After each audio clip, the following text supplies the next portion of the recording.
Right, we're going to start. We've hit 11 o'clock on the dot. Hello and welcome, everyone. I'm Marina Constas, your host for today. We are on our 8th Women in Sectional Title webinar, and it's really, really exciting because today, for the first time, we've made a record of 165 registrations. I'd like to thank all of you very, very much for the encouragement and the support. We've received many emails, quite a few suggestions, constructive criticisms, and for that, it's really a good thing because it'll serve to strengthen our resolve to make this the most powerful, intelligent, and authoritative platform in the real estate industry. So thank you very much again for that. We all know that equipping women with the skills, the knowledge, and the contacts and the networks will forge for them a table in the world of community schemes, and it's an influential place at the table. I think that we can't forget that women are exceptionally powerful when they are given the opportunity, and recognizing this are our sponsors, 5 fantastic sponsors. We've just onboarded a new sponsor, the pioneering sponsor being ZD Finance. They are specialists, obviously, in smart finance of community schemes. We have CIA, who are building insurance specialists. BM Track, that's Gary Engelbrecht, thank you so much. They community scheme software management. Meeting Pal, innovative app for online meetings, and of course our new sponsor, Sectional Title Solutions. They add value to sectional title complexes and homeowners associations. So they deal with funding, they deal with advisory services, smart technology, and also, of course, energy solutions. So if you'd like to go onto our video page on www.womeninsectionaltitle, please have a look at our videos, because we really flesh out on 15-minute interviews with our sponsors exactly what their value add is, which is important. So that's really, really good. So today we have a special guest, and I'm so happy to be able to introduce him. He's a good friend of mine, an old friend. We go back many, many years. In fact, I think I first met him at my office in Pretoria, Abrie Snyman. So Abrie qualified at the University of Pretoria as a town planner and a regional town planner, and he worked very hard for 10 years in the Tshwane City Council as a senior town planner. He then went on to become a consultant, and due to popular demand, I think that was in 1998, he started a company called Multiprof Property Intelligence, which has gone from strength to strength, which deals with town planning, architectural, and property matters. So very warm welcome to you, Abrie. Thank you so much for joining us today. Thank you, Marina. It's nice to be with you. Thank you. And I think that, Abrie, we may very well go over our time of 45 minutes today, because there's so much to talk about. And as I said, we've had a record number of people joining us today. I think there's a great interest and a demand to understand where the municipality fits in. You know, we've got our Sectional Title Schemes Management Act.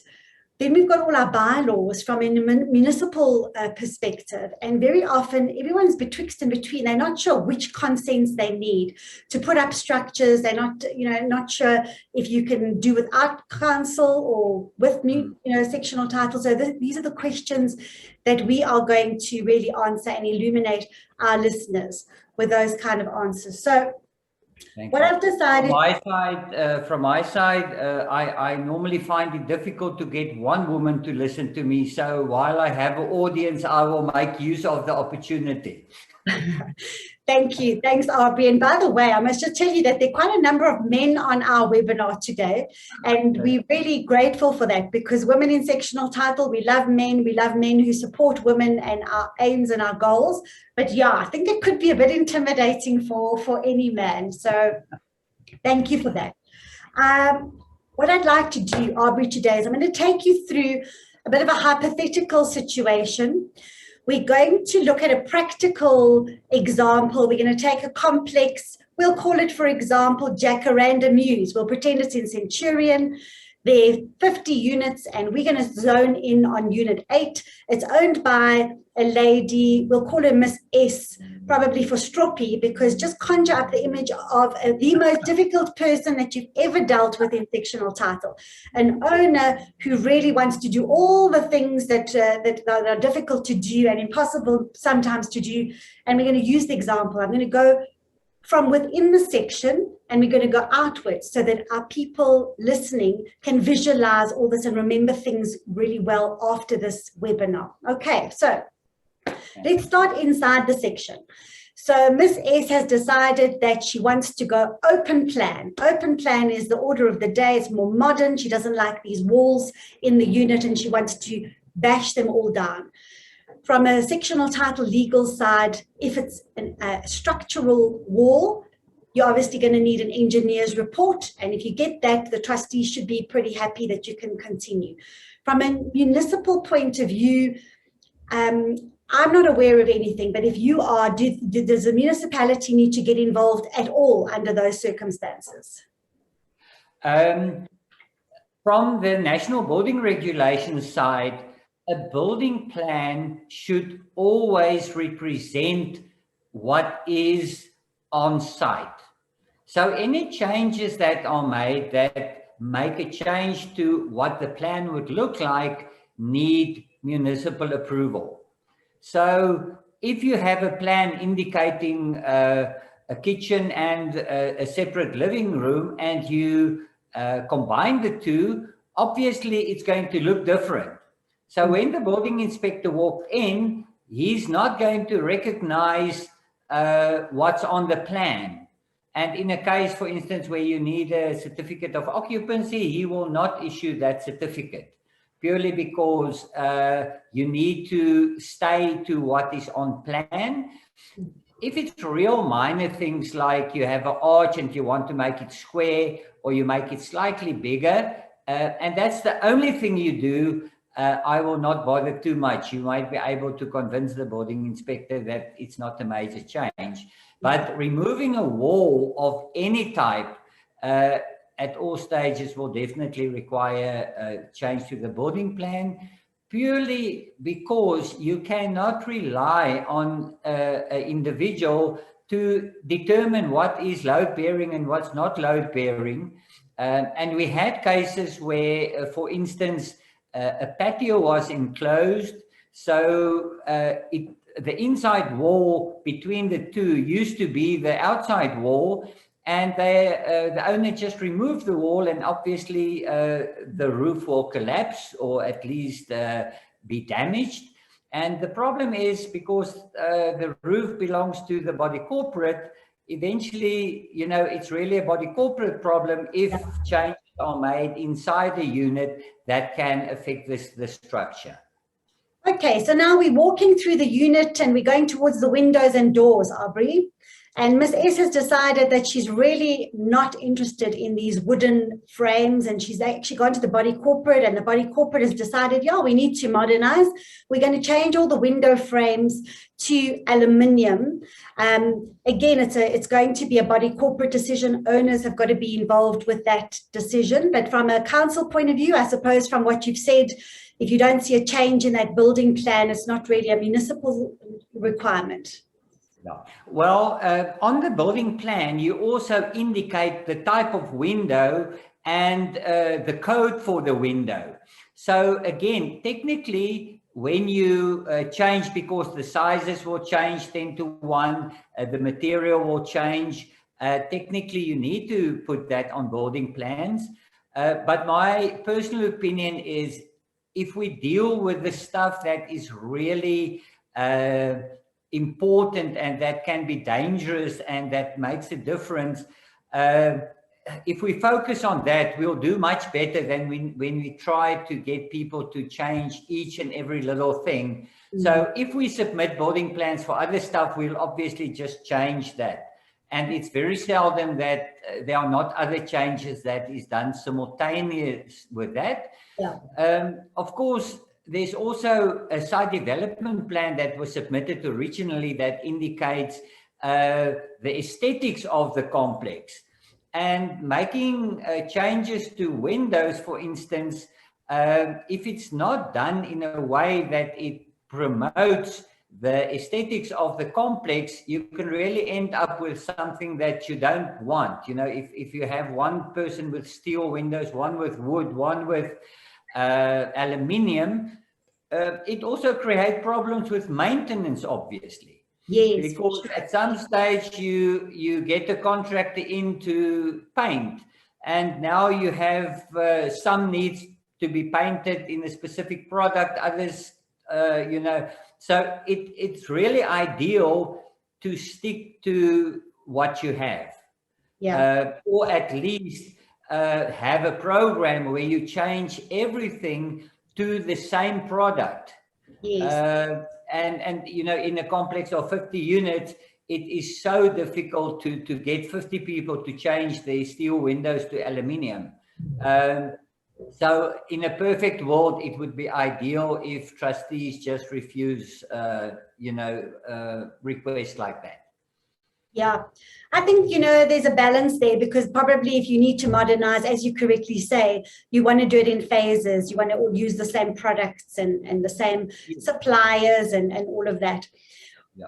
All right, we're moving now, and Miss S has her eye on her garage. Her garage, you know, brother-in-law from the UK is coming to stay, and she suspects that he might be there for longer than he says. So she's thinking maybe that'll be a nice little room for her brother-in-law to stay in. It's a garage at the moment, so it's a what we would call, I suppose, a non-habitable area. How does the council view that? Municipality. Okay. There's a few factors to consider. And the first one, obviously, is from the National Building Regulations side. Any room or area may only be used for what it is indicated on the building plan. So any change of the use of a room must be accomplished with the approved building plan. Now, typically a garage, sometimes your ceiling heights might be only 2.1 meters, while inhabitable room must be 2.4. So there is certain factors that might be problematic, but that is not the big issue in this case. When a complex is developed, and when this complex was developed, council first looked at what we call a site development plan. Now, that is a plan indicating the amount of units, the position of the units, and with that, as it is indicated in the zoning certificate, there is minimum parking requirements. So typically it would be one parking per unit, and one parking for every 3 units for visitors. So if you have a 50 unit complex, it would be 50 plus another 17 basically that you required, and that is indicated on the site development plan, and council will not approve any building plan if the site development plan is not in place. Right. So what happened the moment that any of those garages that form part of the parking requirements is converted for anything else, the whole complex become illegal because there are not enough parking required. And therefore, again, and I think you're aware of I think it was a High Court case where there was I think somewhere in Almanis or somewhere where people have done that, and the ruling was that it can't be done. Firstly, because now that parking space is not available, and secondly, the vehicle that was supposed to be parked there will now have to be parked on common property, and that will take away the rights of all the other owners. So in real life, it is it's not impossible, but it is very, very complicated to legalize those type of changes. Yeah, I can imagine. And I think sometimes you get people phoning you, and, me particularly, and saying, well, why won't the body corporate allow this? And why won't the municipality allow this? But it's got knock-on effects. So you've got the municipality side, and bear in mind to the listeners that all municipalities are different. They have different requirements, I suppose. But with sectional title, you're also not allowed to change a garage into something different because it's of the Sectional Titles Act. So you're facing quite a lot of challenges. If we're now moving to before we get on to the main one, Abrie, the extensions and the patios and all of that, let's talk about carport. Miss S decides, she thinks it's a great idea, and she's persuaded the body corporate to agree that they're going to erect carports for their vehicles outside. Again, municipality, how do they deal with carports? Okay. In most municipalities, building plans are required for carports. And the important factor to consider is what we call coverage. Coverage is the percentage of roofed area that is allowed on a property. You'll find that in the zoning certificate as well, and that can change, that can be different from property to property. So you need to go back to your zoning certificate, you need to go back to the town planning scheme and see for the specific town or city what is considered and what's included and what's excluded. In most cases, building plans will be required because the alternative, if no building plans are required, it means that you can cover the whole property with carports. And that's obviously not what you want. Now, again, going back to the previous garage issue, the site development plan that was approved originally, that is what is the status quo, and that will indicate things like the parking areas, garden areas, entrance, exits. And anytime you want to make any changes to, for example, adding a carport, you first need to take that back to council and get permission for that. Because it might be that this carport will influence the traffic flow in the complex. Exactly. So everything, any changes that's made must be indicated on the site development plan before building plans can be approved. And what about, Abrie, sorry, if I can just interrupt you, what about something like a Wendy house? Because Miss S wants to store all her garden equipment in the Wendy house, and it's her exclusive use area. Do we need anything for that from council? Yeah, Wendy houses are much more complex than we would think, and therefore it's one of the aspects that body corporate should really look at very closely. Firstly, there are what we call minor building works, but typically Wendy's would not be included in that. The National Building Regulations state any permanent or temporary structures need building plans. So you will definitely need a building plan for that in most areas. And then most importantly is that Wendy houses are only approved for storage purposes. So we often find that it's converted for places to stay and things like that. That's always illegal. And it's also a fire hazard. And it can become a problem with your insurance, because typically your insurance will state that the complex is insured for brick and tiles, for instance, and suddenly, so you have a very, very low risk for fire. Suddenly, you create a wooden, you allow a wooden structure that is not fire resistant at all, and it's very, very easy that a fire can start there. And even if the Wendy would be included, you know, the insurance might pay for the Wendy if it was indicated, they might refuse to pay for damage done because of the fire in the Wendy, because the risk that you were insured for does not cover the risk that you have created.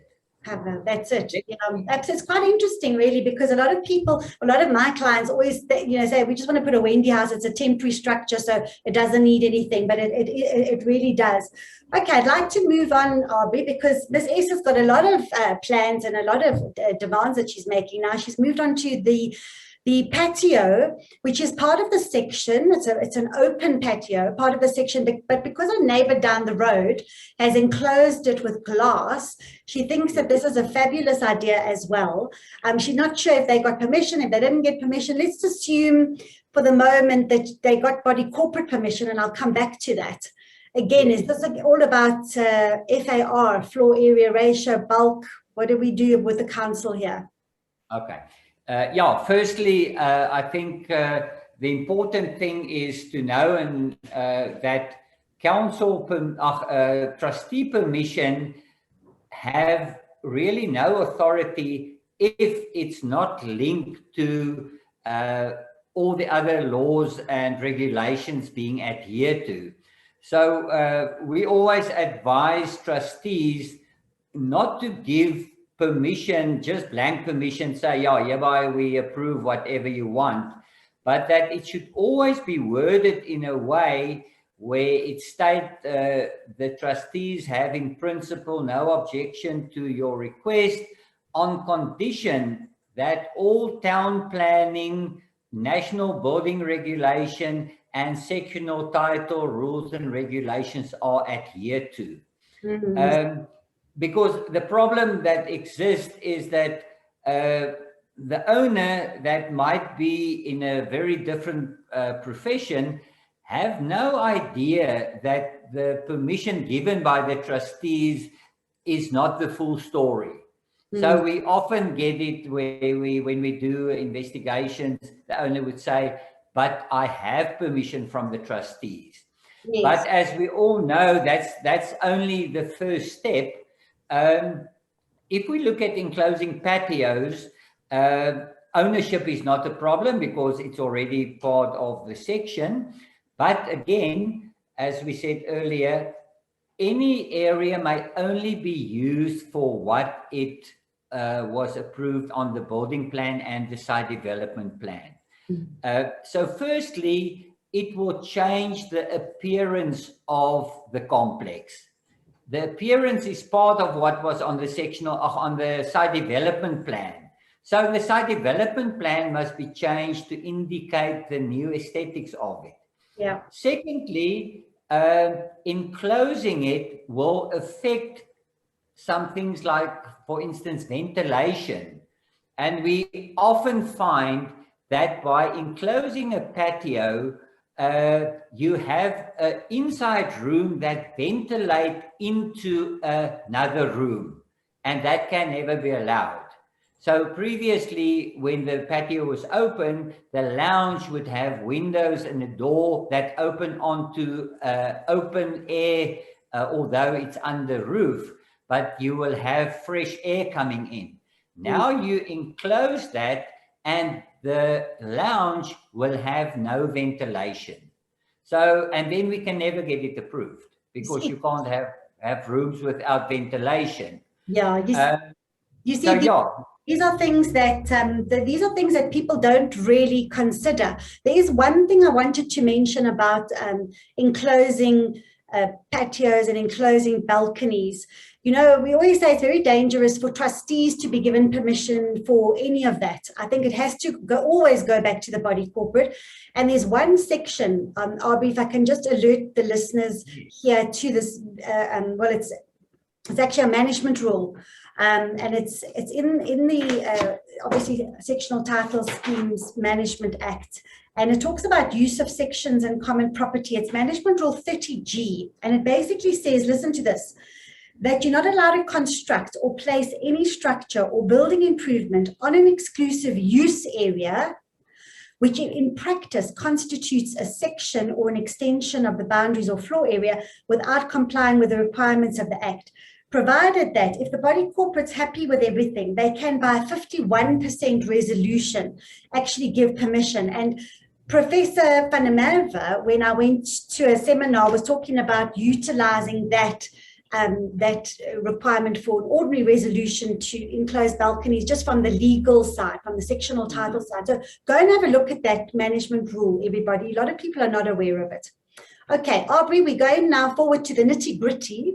The nitty-gritty is really extensions.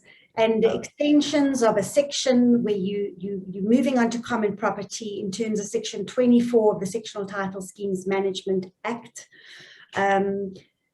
Just talk us through the practical implications. And, you know, people think it's an easy story, but it actually isn't. There's a lot involved. Tell us about that. Yes. Yeah, I had a quick look at our graphs on it, and it seems like there's between 16 and 20 different steps to be taken in this process.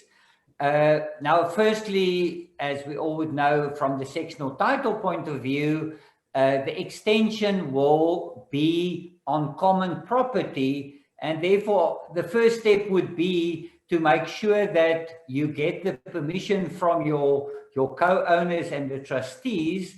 And if I remember correctly, I think you need 75% support for that at a special meeting. So that is the important part that people sometimes don't understand. But from a municipal side, of course, you need to get an architect to draw up plans for whatever that extension is going to be. And that same plan will obviously also have to go to the trustees then and to the body corporate for them to make a decision on if they want these type of extensions done. Perhaps just at this point, it's important to look back at the purpose or why sectional title is different from full title. In sectional title, there is real high density. People affect each other. What one person do affect another person much more than in full title. And therefore, the idea that the scheme must fit into your needs is really problematic. If you have a full title and you have a big stand and you add whatever you want, it's not affecting other people. But the idea with the complex from the beginning was that that is the ideal composition of the complex. And anything that you're going to add can become problematic. And one must also keep in mind that if you allow it for one owner, you need to be able to allow it for everybody. So just giving permission for people because they need a 3-bedroom and they only have a 2-bedroom is not really the idea of a complex. The idea is if you have a 2-bedroom and you need a 3-bedroom, you should move to a complex that have 3 bedrooms. This was designed for 2 bedrooms, and it might not be possible to give everybody that same permission, but that's just on the sideline. So then the building plan needs to be approved by council. The construction must take place. And then, of course, we need to fix the, well, firstly, with the building plan, there will be the site development plan that will be approved, then the building plan. And after construction, we will need to get the land surveyor to come and survey the extension, and that will then be added to the sectional title plan.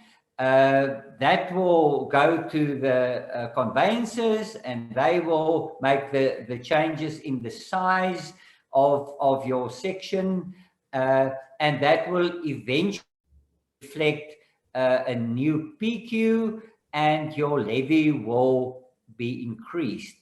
Yes. And that's a big problem that we have in complexes now, where these additions was done and the PQs was not updated, and technically co-owners are paying some of the levy of those owners for them. And I think that's a time bomb that is waiting to explode, where people realize that people that have made additions are benefiting from it at the cost of the other owners. And then, of course, sorry to interrupt you. I just want to, before we go on to more about extensions, just quickly floor area. Obviously, Section 24 was amended a while ago to say that if you want to extend the boundaries or floor area of your unit, and that brought in a whole lot of different things with these mezzanine levels that you have in the middle, because before that wasn't viewed as an extension. But since that it is, isn't it so? Yeah, it is considered as an extension. I think it is since 1986, if I'm not mistaken, it was already included that mezzanines should be included. Any area that is usable and that is, according to the National Building Regulations, seen as a structure needs to be on the building plan, obviously. So putting a mezzanine floor into your unit, obviously first need building plans, and that will increase the usable area of your unit. And therefore, your sectional title plans will need to be changed to include that, and you will eventually pay levy on it. One step that perhaps is important, and that varies from province to province and place to place, is the Spluma factor. Yes. Now, Spluma is basically applied differently in different provinces. In Tshwane specifically, if you want to do an extension to a sectional title plan or scheme, we need to apply for what we call a 28.9 application in terms of the bylaw, whereby council want to confirm that building plans, the sectional title plan, and what is on the property is the same. And the extension will not be approved if we don't have that 28.9 certificate. So that's another step in Tshwane, but each province deal with it a bit differently, so we can't go into that now. But again, your land surveyor or the town planner or the managing agent should be in a position to give you that information for your specific complex. So just to clarify that, Abrie, because that's important. Spluma, for everyone listening, is the Spatial Planning and Land Use Act.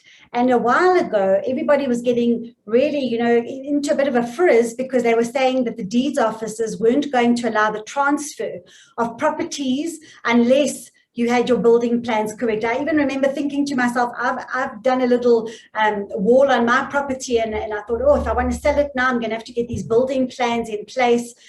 So the rumors abounded, and what Abrie says is correct. So not at the moment, the deeds officers are not stopping, going to stop transfers. But I think it's something, what do you think, Abrie? Do you think it would be a good thing if they actually did? Because that's the only way to regularize everything. Yes. I think what is happening is that the municipalities are moving their responsibilities to the consumer in a way, because they are not keeping up with contraventions and things like that. So by implementing these type of regulations, you force people to fix stuff before it can be transferred or before the extensions can be made.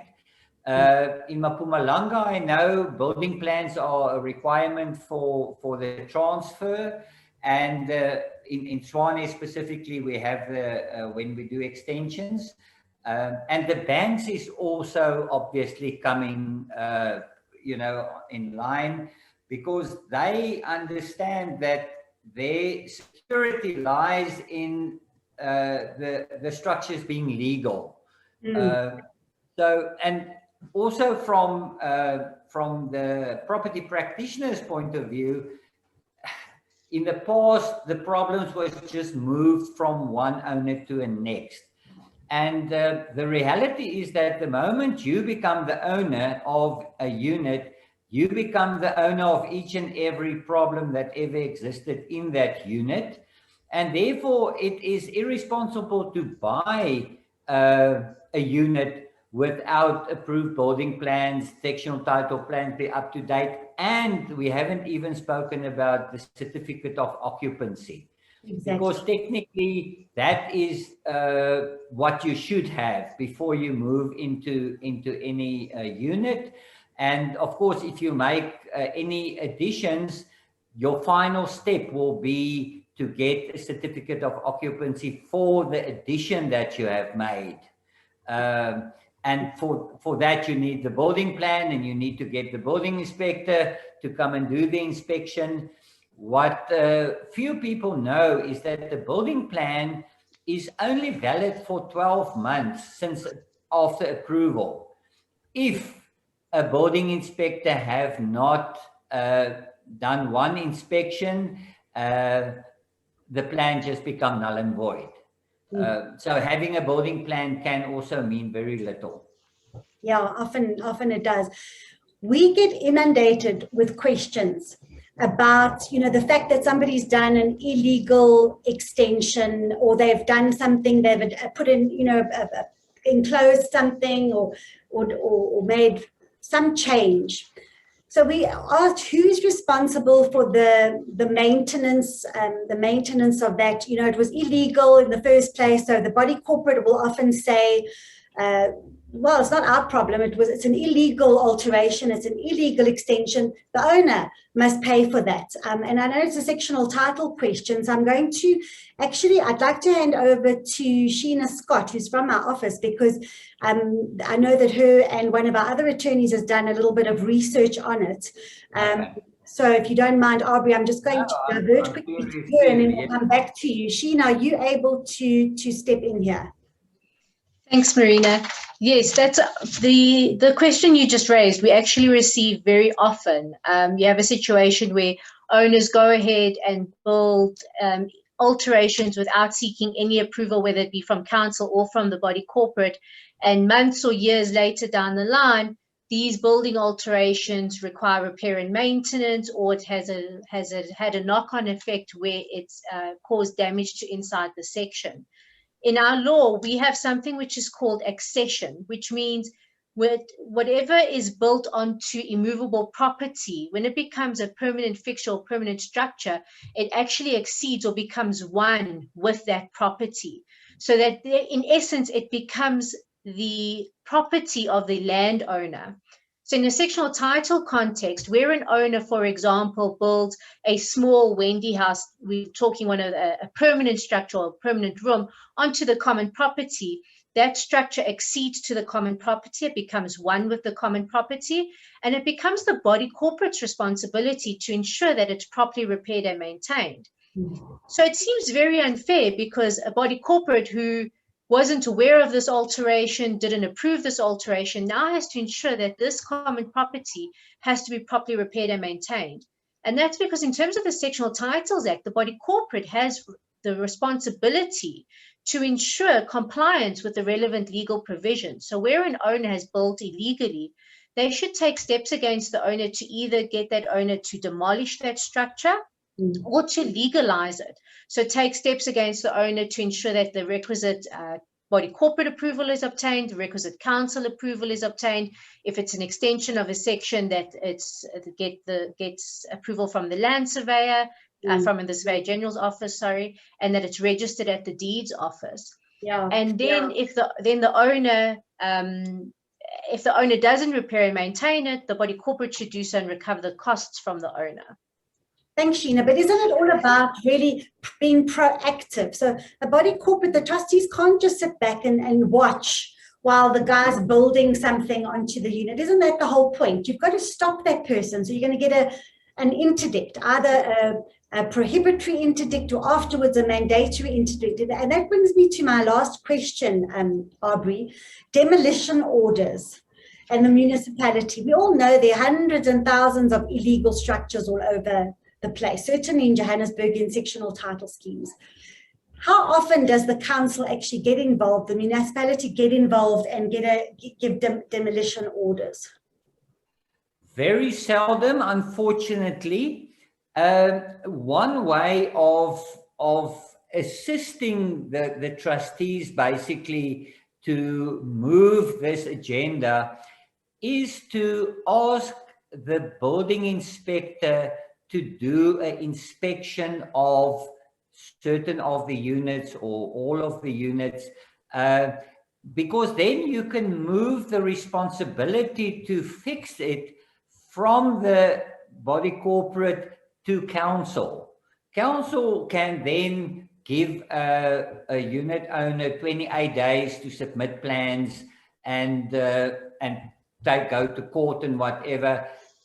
Unfortunately, it takes a long time. It's not very effective. Sometimes the building inspector is more interested in a bribe than in solving the problem.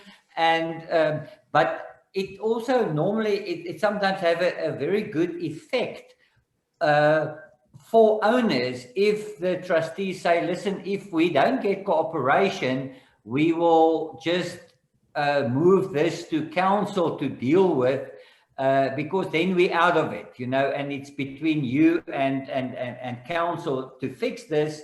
And when the building inspector comes out and they issue a contravention notice, often you get better cooperation from the owners than if you as a trustee or the body corporate just ask them to remove this or fix it.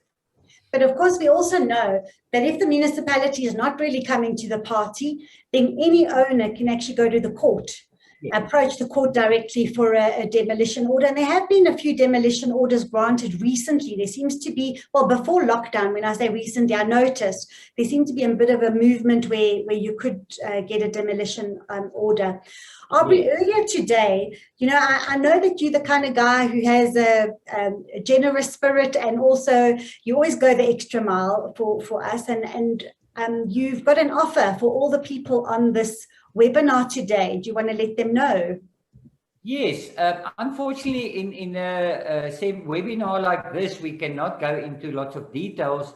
So we have a PowerPoint presentation that we do on a regular basis for property practitioners and managing agents, whereby we can spend a bit more time on the technicalities about it. And we would like to offer this session to all the attendees for free. We will send the link out, and anybody that wants to join is welcome. Personally, I'm serious about trying to sort out these type of issues in complexes that we deal with on a daily basis.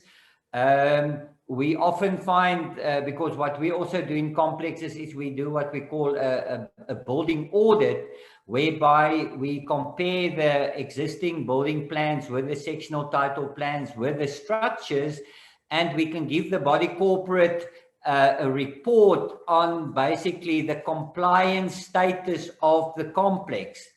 The main reason for that, it's much cheaper to fix a complex as a whole than it would be for each individual owner to do that.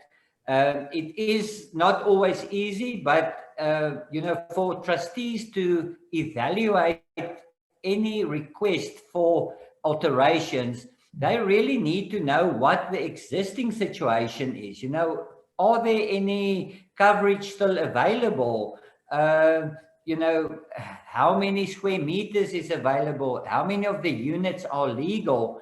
And unfortunately, we have a complex that we've been busy with 32 units, of which 28 had some illegal stuff or stuff that was not updated. So then, of course, it's much cheaper for everybody to do it simultaneously.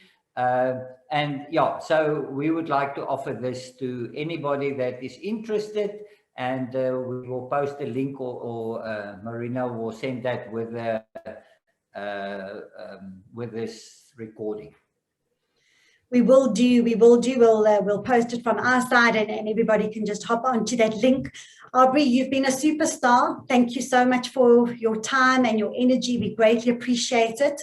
Thank you very much again to our sponsors. I know that you all have a lot of questions, but we run out of time. We don't want to make these webinars too long. Thank you so much again for your participation and your support. We've only just begun with women in sectional title. So can you just imagine all the possibilities? Thank you very much, everybody. Have a great day and goodbye.